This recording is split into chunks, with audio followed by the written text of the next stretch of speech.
Okay, so hello everyone. Today's topic that we're gonna speak on is the evolution of criminal procedures in India. Let's begin. Ladies and gentlemen, law is not static, it evolves with society, and today I stand before you to speak about one of the most significant transformations in the Indian criminal law. The transitions from the Code of Criminal Procedures 1973 to Bharatiya Nagrik Suraksha Sanhita.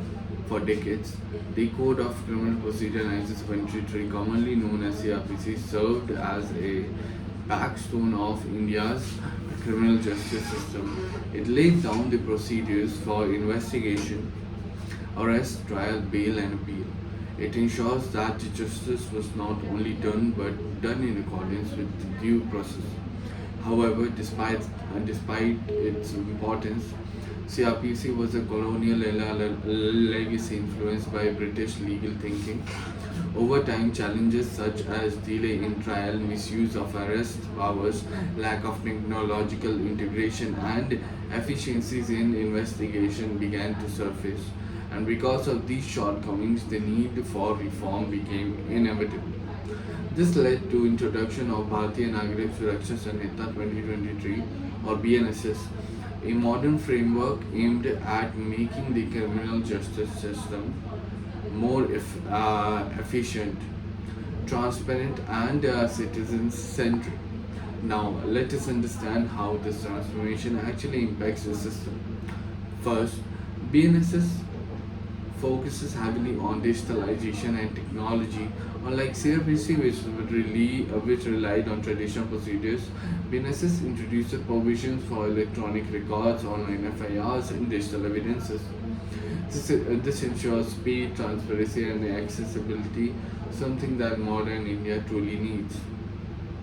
Second, BNSS attempts to reduce delay in the justice delivery.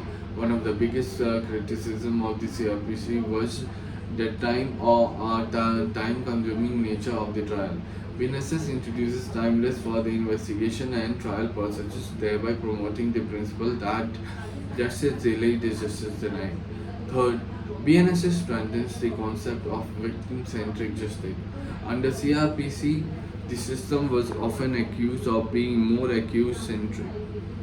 BNSS, however, recognizes the rights of victims more clearly, ensuring their participation, protection, and timely compensation. Fourth, BNSS addresses the misuse of arrest powers. It introduces safeguards to ensure that arrests are not made arbitrarily. This is a significant step towards protecting individuals' liberty, which is a cornerstone of our constitution. Fifth, BNSS expands the scope of forensic investigation. It mandates forensic examination in certain serious offences. This is a major shift from reliance on oral evidences to scientific evidence, making the system more reliable and less prone to manipulation. However, while accepting these reforms, one must also critically analyze them. A law is only as effective as its implementation. The success of BNSS will depend on the capacity of our police, judiciary, and infrastructure to adapt to these changes. Without proper training, digital infrastructures, and accountability, even the best provision may fail effectively. Moreover, concerns have been raised regarding the balance between the state power and the individual liberty. While efficiency is important, it must not come at a cost of fundamental rights.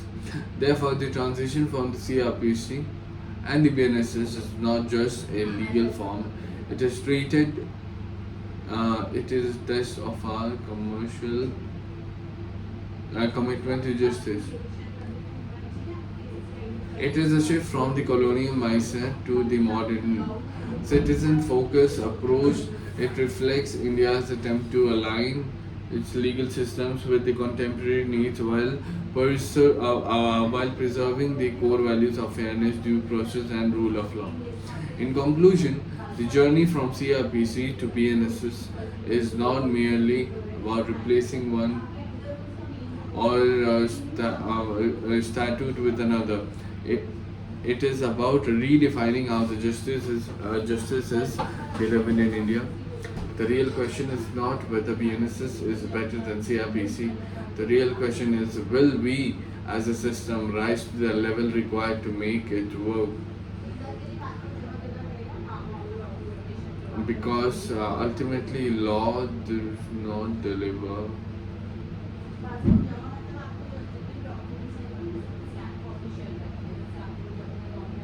Okay, yes, thank you so much. So sorry, I'm a bit sleepy.